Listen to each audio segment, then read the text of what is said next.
पर पहला प्रश्न पूछा गया था, बच्चों के संदर्भ में विकास के अंतर्गत आते हैं। आपको यहाँ पर बताना है कौन सा सही ऑप्शन होगा। यहाँ पर केवल गुणात्मक परिवर्तन, केवल मात्रात्मक परिवर्तन, गुणात्मक एवं मात्रात्मक परिवर्तन दोनों, न ही गुणात्मक और न ही मात्रात्मक परिवर्तन। तो कौन सा सही उत्तर होगा यहाँ पर आपको बताना है। तो यहाँ पर पहले का सही उत्तर हो जाएगा, गुणात्मक और मात्रात्मक परिवर्तन दोनों आते हैं, तो इसलिए यहाँ पर पहले का तीसरा उत्तर सही हो जाएगा। चलिए नेक्स्ट क्वेश्चन पर बात करते हैं। क्वेश्चन नंबर यहाँ पर 2 पूछा गया था, निम्नलिखित में से कौन सा एक विकल्प सूक्ष्म गत्यात्मक कौशल का उदाहरण है। तो यहाँ पर सूक्ष्म कौशल का उदाहरण आपको यहाँ पर बताना है। यहाँ पर लिखना होगा, या कूदना, या दौड़ना, या तैरना। तो यहाँ पर सूक्ष्म होता है लिखना जो है, तो छोटे स्किल यहाँ पर काम करेंगे, तो यहाँ पर लिखना होगा। कूदना दौड़ना इसमें हमारी बड़ी मसल से काम करते हैं, इसलिए यहाँ पर सूक्ष्म पूछा जा रहा है, तो यहाँ पर पहले दूसरे का जो है पहला ऑप्शन सही हो जाएगा। चलिए नेक्स्ट क्वेश्चन बात करते हैं। क्वेश्चन नंबर 3 पूछा गया था यहाँ पर, बच्चों के विकास के संदर्भ में संवेदनशील चरणों में क्या तात्पर्य है, से क्या तात्पर्य है। आपको यहाँ पर बताना है क्वेश्चन नंबर 3 का कौन सा सही है। यहाँ पर पहला ऑप्शन दिया गया है, किसी व्यक्ति में विशिष्ट क्षमताओं का उत्थान का इष्टतम चरण। फिर दूसरा कह रहा है गर्भाधान में जन्म तक की का विकासात्मक चरण। तीसरा कह रहा है शैशवावस्था का प्रारंभिक वयस्क में अवस्था में परागमन का विकासात्मक चरण। या चौथा कह रहा है यहाँ पर किसी व्यक्ति में अंतःस्राव में हुए अचानक परिवर्तनों का विकासात्मक चरण। तो यहाँ पर बच्चों के विकास के संदर्भ में संवेदनशील चरण क्या है, तो यहाँ पर पहला ऑप्शन सही हो जाएगा क्वेश्चन नंबर 3 का, किसी व्यक्ति में विशिष्ट क्षमताओं का उत्थान का इष्टतम चरण होता है, यह बच्चों का यहाँ पर सही उत्तर हो जाएगा, तीसरा का पहला। चलिए नेक्स्ट क्वेश्चन बात करते हैं। क्वेश्चन नंबर 4 नंबर यहाँ पर पूछा गया है कि समूह समकक्षी समूह के संदर्भ में क्या सही है। आपको यहाँ पर बताना है। पहला ऑप्शन कह रहा है यहाँ पर बच्चों के द्वितीयक समाजीकरण में इनकी एक महत्वपूर्ण भूमिका होती है। तो यहाँ पर क्वेश्चन नंबर 3 का जो है ये सही लग रहा है यहाँ पर 4 का। तो चलिए आगे नेक्स्ट पॉइंट पढ़ते हैं। यहाँ पर बच्चों के समाजीकरण में इनकी भूमिका नहीं होती है, तो होता है, ये गलत हो जाएगा। यहाँ पर कह रहा है बच्चों के समाजीकरण में इनकी लघु लेकिन निरर्थक भूमिका होती है, तो ये भी गलत है। यहाँ पर कह रहा है कि यह समाजीकरण का कारक नहीं है, तो ये भी गलत है। तो यहाँ पर सही ऑप्शन हो जाएगा पहला ही, बच्चों के द्वितीयक समाजीकरण में इनकी एक महत्वपूर्ण समकक्षा। तो प्राथमिक से होता है परिवार होता है, दूसरा विद्यालय हो यानी समकक्षा हो जाएगा। इस तरह से यहाँ पर पहले उत्तर सही हो जाएगा, चौथे का पहला। चलिए नेक्स्ट क्वेश्चन बात करते हैं। क्वेश्चन नंबर 5 पूछा गया है यहाँ पर, इनमें से कौन सी उप अवस्था लॉरेंस कोहलबर्ग की नैतिक विकास की पारंपरिक अवस्था के अंतर्गत आती है। आपको यहाँ पर बताना है 4 ऑप्शन में से, उपदेशन, उद्देश्य एवं आदान प्रदान, या सार्वभौमिक नैतिक सिद्धांत, या अनुबंधन नैतिकता एवं अधिकार व कानून, या सामाजिक सरोकार और आत्मबोधन। तो जो है यहाँ पर लॉरेंस कोहलबर्ग का पूछा जा रहा है। क्वेश्चन नंबर 5 का जो है सही उत्तर हो जाएगा यहाँ पर चौथा सही हो जाएगा, लॉरेंस कोहलबर्ग के सामाजिक सरोकार और आत्मबोध, यही के अंतर्गत आता है। 5वें स्टेज में पूछा जाता है, जैसा कि इसने तीन स्तर दिए थे और 6 अवस्थाएं दिया गया था, 3 चरण और 6 अवस्थाएं, तो यहाँ पर ये 5वें स्तर में आ जाएगा। चलिए नेक्स्ट क्वेश्चन बात करते हैं। क्वेश्चन नंबर यहाँ पर 6 दिया गया है, समायोजन तब घटित होता है जब, आपको बताना है, बच्चे अपने अनुभवों को वर्तमान स्कीमाओं में सम्मिलित करने के लिए उनका रूपांतरण करते हैं। दूसरा दिया गया है यहाँ पर, बच्चे अपने वर्तमान स्कीमाओं में परिवर्तन करके नए अनुभवों के अभिप्राय को समझते हैं। या तीसरा कह रहा है, बच्चे अपनी स्कीमाओं को अंतः असंबंधित खंडों में बांट देते हैं। या चौथा कह रहा है, बच्चे अपने मूर्त अनुभवों की वजह से अमूर्त विषयों पर ध्यान केंद्रित करते हैं। तो यहाँ पर छठे का सही उत्तर कौन सा होगा ये आपको बताना है। तो यहाँ पर सही उत्तर हो जाएगा दूसरा, बच्चे अपने वर्तमान स्कीमाओं में परिवर्तन करके नए अनुभवों को अभिप्राय को समझते हैं, ये सही उत्तर हो जाएगा क्वेश्चन नंबर 6। चलिए को यहाँ पर बात करते हैं। क्वेश्चन नंबर 7 पूछा गया है यहाँ पर, 7 नंबर पूछा गया है यहाँ पर कि एक 5 वर्षीय बच्चे को 16 फूलों के चित्र दिखा के, कितना 16 फूलों के चित्र दिखाकर, जिनमें से 4 लाल और 12 नीले रंग के होते हैं। जब बच्चे से पूछा जाता है कि क्या नीले फूल अधिक हैं या कुछ फूल अधिक हैं, तो बच्चा उत्तर देता है कि नीले फूल अधिक हैं। जीन पियाजे के अनुसार इसका अभिप्राय कि क्या डैश दक्षता हासिल नहीं कर पाया है। तो यहाँ पर जो है 7 नंबर का आपको बताना है। तो 7 नंबर के यहाँ पर श्रेणीकरण ये आएगा, श्रेणीबद्ध वर्गीकरण। तो यह जहाँ पर बच्चे को दिखाया जा रहा है नीले और लाल रंग के फूल में, तो बच्चा जो है वर्गीकरण नहीं कर पा रहा है, तो यहाँ पर सही उत्तर 7 का दूसरा हो जाएगा।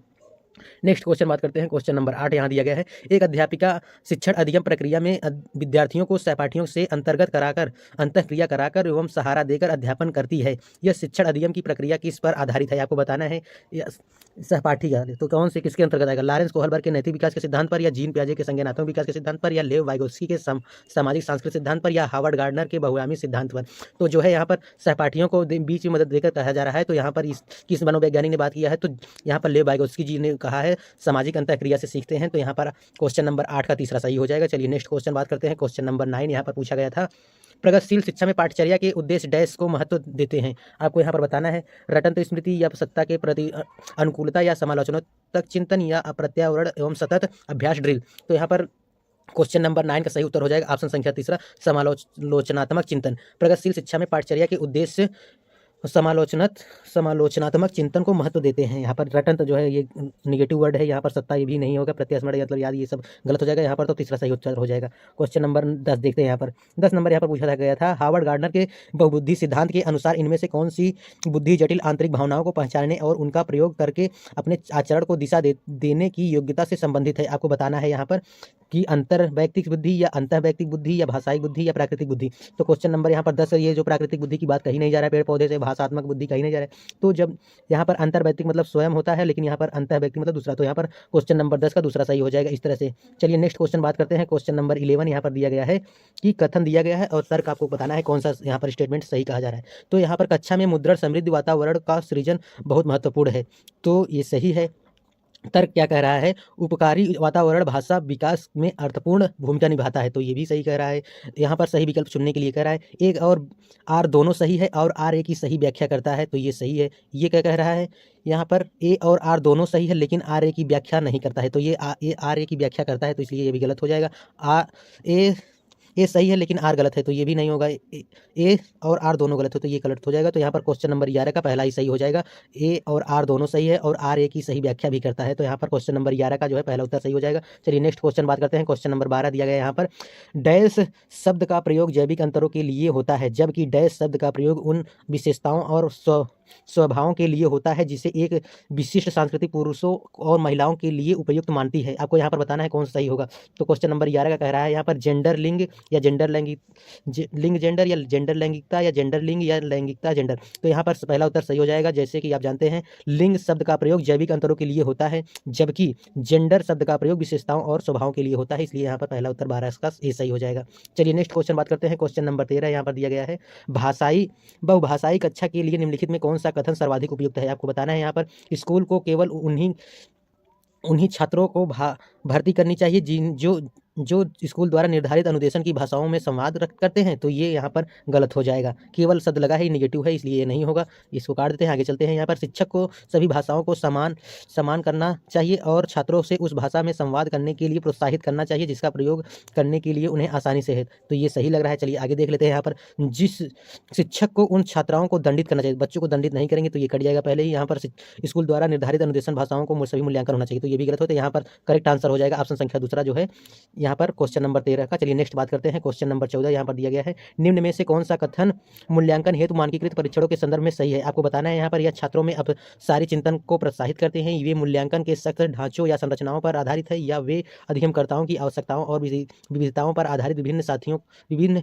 विधियों का प्रयोग करते हैं, या चौथा दिया गया है, वे मानते हैं कि प्रत्येक व्यक्ति भिन्न गति से सीखता है। तो यहाँ पर जो है सही उत्तर कौन सा होगा 14 का, आपको बताना है। 14 का दूसरा सही उत्तर हो जाएगा, वे मूल्यांकन के सख्त ढांचों और संरचनाओं पर आधारित है, तो ये सही उत्तर हो जाएगा क्वेश्चन नंबर 14 का। चलिए नेक्स्ट क्वेश्चन बात करते हैं। क्वेश्चन नंबर 15 यहाँ पर दिया गया है, निम्न में कौन सी विधि अधिगम के लिए आकलन हेतु उपयुक्त है। आपको बताना है यहाँ पर, सिर्फ साल के अंत में परीक्षाएं होना चाहिए, या बच्चों के प्रत्येक प्रगति का नियमित प्रलेखीकरण होना चाहिए, या मानकीकृत परीक्षण, या केवल प्रत्यास्मरण पर आधारित प्रश्नोत्तरी। तो क्वेश्चन नंबर 15 का सही उत्तर ऑप्शन संख्या यहाँ पर दूसरा होगा सही हो जाएगा, बच्चों के प्रत्येक प्रगति का नियमित प्रलेखीकरण होना चाहिए, तो यहाँ पर 15 का दूसरा सही हो जाएगा। चलिए नेक्स्ट क्वेश्चन बात करते हैं। क्वेश्चन नंबर यहाँ पर 16 दिया गया है, एक अध्यापिका अपने विद्यार्थियों को गणित के सवालों के उत्तर तक पहुंचने की प्रक्रिया को व्याख्या करने के लिए बढ़ावा देती है। अधिगम की प्रक्रिया के संदर्भ में यह तकनीक क्या कहलाएगा। आपको बताना है यहाँ पर, अर्थहीन या कभी कभार भी इस्तेमाल की जानी चाहिए, या अधिगम की गति को बाधित करेगी, या अधिसंज्ञान कौशल में विकास मददगार है। तो यहाँ पर क्वेश्चन नंबर 16 का सही उत्तर ऑप्शन संख्या यहाँ पर चौथा हो जाएगा, अधिसंज्ञान कौशल के विकास में मददगार होता है, अर्थहीन नहीं होता है, ये कट जाएगा। यहाँ पर कभी कभार नहीं होता है,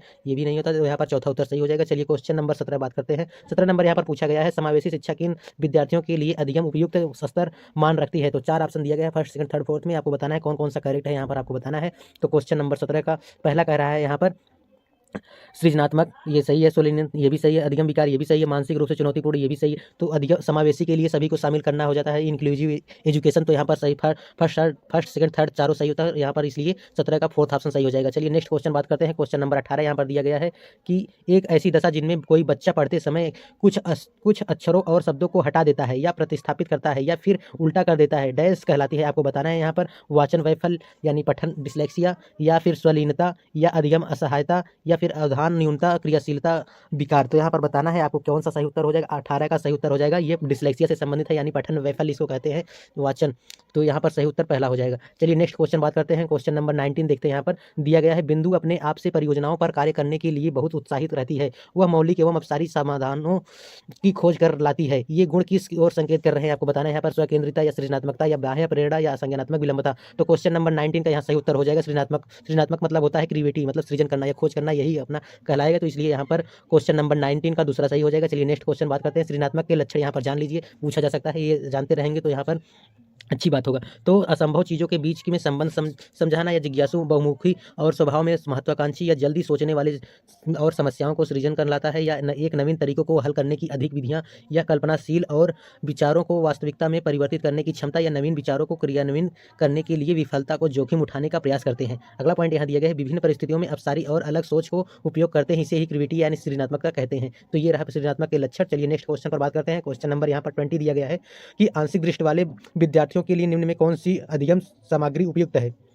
यानी दृष्टिबाधित एक बच्चा है, आपको यहाँ पर बताना है कौन सा सही हो। बड़े प्रिंट वाले छपी पुस्तकें, तो ये बताना है, या त्रिआयामी वाली मानचित्र और चार्ट, या छोटे अक्षर छोटे प्रिंट वाले कार्यपत्रक, या सॉफ्टवेयर जो मूल पाठ को वाक में परिवर्तित करते हैं। तो यहाँ पर 20 का बताना है ऑप्शन संख्या कौन सा सही होगा। तो यहाँ पर जो है बड़े अक्षर वाले प्रिंट ये सही है, और त्रिआयामी वाले चित्र यानी 3 डायमेंशनल ये भी सही है। यहाँ पर छोटे प्रिंट वाले नहीं देंगे तो ये गलत हो जाएगा। तो मतलब 1 2 4 सही हो जाएगा। तो 1 2 4 जो है ऑप्शन संख्या यहाँ पर दूसरे में बन रहा है, इसलिए यहाँ पर क्वेश्चन नंबर 20 का दूसरा सही हो जाएगा। चलिए नेक्स्ट क्वेश्चन बात करते हैं। क्वेश्चन नंबर 21 दिया गया है यहाँ पर, कक्षा में बच्चों के अधिगम को सहयोग देने के लिए निम्न में कौन से योजना प्रभावशाली नहीं है पूछा है यहाँ पर अंडरलाइन करके, या फिर इसको ध्यान से पूर्वक करना है। तो यहाँ पर दिया गया संप्रत्यय मानचित्रों के निर्माण में बच्चों की सहायता करना, या बच्चों को स्मृति सहायक में विधियों और खंडीकरण का उपयोग सीखना, या बच्चों को प्रश्नों के उत्तर का निष्क्रिय नकल उतारने के लिए कहना, या बच्चों को अपने सहयोगियों के साथ बैठकर सीखने के लिए प्रेरित करना। तो यहाँ पर क्वेश्चन नंबर 21 का सही ऑप्शन हो जाएगा। तो यहाँ पर तीसरा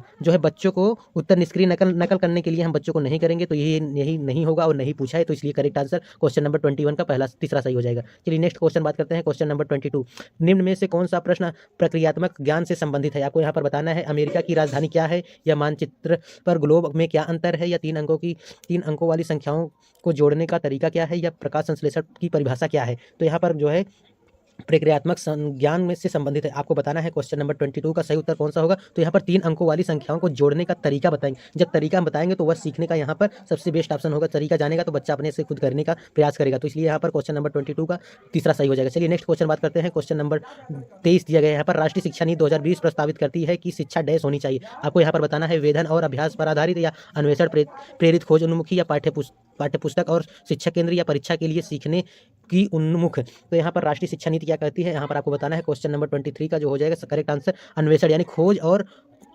अन्वेषण यानी खोज, अन्वेषण मतलब खोज ही होता है। तो यहाँ पर खोज और प्रेरित, तो ये जो है बेस्ट ऑप्शन राष्ट्रीय शिक्षा नीति का सही उत्तर हो जाएगा, क्वेश्चन नंबर 23 का दूसरा। चलिए नेक्स्ट क्वेश्चन बात करते हैं। क्वेश्चन नंबर 24 दिया गया है यहाँ पर, निम्न में से कौन सा कथन सार्थक अधिगम की श्रेष्ठ परिभाषा देता है। आपको यहाँ पर बताना है, अधिगम पाठ्यपुस्तकों में दिए गए तथ्यों को याद करने का तक सीमित रखना, और दूसरा कह रहा है अधिगम तक एक सक्रिय प्रक्रिया में बच्चों द्वारा विद्यालय के बाहर ली गई जानकारी में सम्मिलित करती है, या अधिगम को केवल पेपर पेंसिल आधारित मानकीकृत परीक्षाओं द्वारा मापा जा सकता है, या अधिगम प्रक्रिया में विद्यार्थियों को केवल शिक्षक द्वारा जानकारी मिलनी चाहिए। तो यहाँ पर जो है इसका 23-24 का सही उत्तर कौन सा होगा। तो यहाँ पर जो है दूसरा सही हो जाएगा। यहाँ पर देखिए आप लोग किस तरह से सही होता है। यहाँ पर कह रहा है अधिगम को केवल याद करना जो है एक निगेटिव वर्ड है, और यहाँ पर हमने जो है निगेटिव और पॉजिटिव वाला एक वीडियो डाला है, आप 22 मिनट का है, उसको पूरा देख लीजिए। आप लोग का यहाँ से बहुत से सारे क्वेश्चन हल हो जाएगा, कौन सा निगेटिव और पॉजिटिव सभी विषयों का कराया है हमने, हिंदी और संस्कृत, CDP, गणित, EVS सभी का कराया, तो आप लोग उसे जरूर देखिएगा। और सभी जो वीडियो अच्छा लग रहा हो तो लाइक करिए। यहाँ पर देखिए केवल लिखा है, ये भी निगेटिव वर्ड हो गया, यहाँ पर भी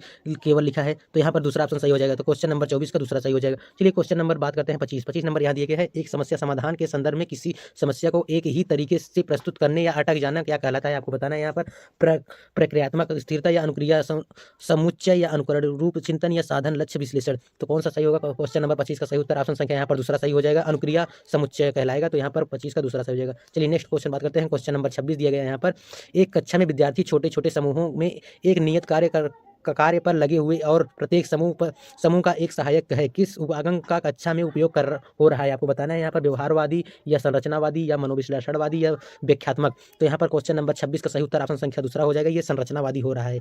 तो यहाँ पर दूसरा सही हो जाएगा। चलिए 27 नंबर देखते हैं। क्वेश्चन नंबर 27 देखा जा रहा है यहाँ पर, समस्या के समाधान की वह प्रणाली जिसमें लक्ष्य से आरंभ करके क्रमशः पीछे की तरफ चल कर हल तक पहुंचा जाता है, ये डैश कहलाती है। आपको क्या बताना है यहाँ पर, अनुरूपक कहलाएगा या पश्चगामी कार्यकारी युक्ति या कलन विधि या स्मरण सहायक विधियां। तो जो है पीछे चलने की बात कहा जा रहा है। तो क्वेश्चन नंबर 27 का ऑप्शन संख्या यहाँ पर दूसरा सही हो जाएगा, पश्चगामी यानी पीछे चल रहा है तो पश्चगामी कार्य युक्ति होगा। चलिए क्वेश्चन नंबर 28 देखते हैं यहाँ पर, जब बच्चे त्रुटियां करते हैं तो डैश आपको उनको बताना है। उन्हें कक्षा में महत्व नहीं देना चाहिए, ये गलत हो जाएगा, ये नहीं होगा।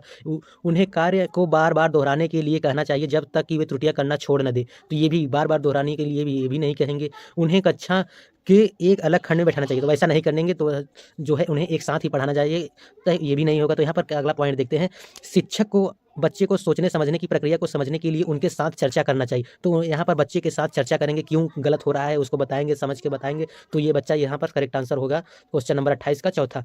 चलिए नेक्स्ट बात करते हैं, क्वेश्चन नंबर 29 दिया गया, एक शिक्षक अपने छात्र को सीखने के लिए आंतरिक रूप से प्रेरित बने रहने के लिए कैसे प्रोत्साहित कर सकता है। आपको यहाँ पर बताना है, दुश्चिंतता और भय पैदा करके, तो पैदा करना गलत हो जाएगा यहाँ पर, प्रतिस्पर्धा परीक्षण द्वारा या व्यक्तिगत निपुण लक्षणों को निर्धारित करने में उनका सहयोग देकर, या वास्तविक इनाम जैसे टाफी दे। तो इनाम हमेशा नहीं देंगे, कभी कभी ये गलत भी होता है, हमेशा बच्चों को इनाम नहीं देना चाहिए, कभी कभार देना चाहिए, और इनाम ज़्यादा कॉस्टली नहीं होना चाहिए। तो यहाँ पर 29 नंबर का हो जाएगा ऑप्शन संख्या तीसरा सही हो जाएगा, व्यक्तिगत निपुण लक्षणों को निर्धारित करने में उनका सहयोग देकर। तो ये जो है बेस्ट ऑप्शन है यहाँ पर, 29 का तीसरा सही हो जाएगा। क्वेश्चन नंबर 30 देखते हैं यहाँ पर, किसी विद्यार्थी को योजना बनाने, जांचने, मूल्यांकन करने और अपने ही अध्ययन में परिवर्तन करने की क्षमता क्या कहलाती है। आपको बताना है, अवधान या प्रत्यास्मरण या रटना या अधिसंज्ञान। तो यहाँ पर जो है क्या कहलाएगा, अधिसंज्ञान यहाँ पर सही उत्तर हो जाएगा क्वेश्चन नंबर 30 का। अब ये 30 क्वेश्चन रहा, कैसा लगा कमेंट करके जरूर बताइए। वीडियो अच्छा लगा तो लाइक कर दीजिएगा, चैनल पर सब्सक्राइब नहीं किया है तो कर दीजिएगा। मिलते हैं किसी नेक्स्ट वीडियो, तो तब तक के लिए थैंक यू।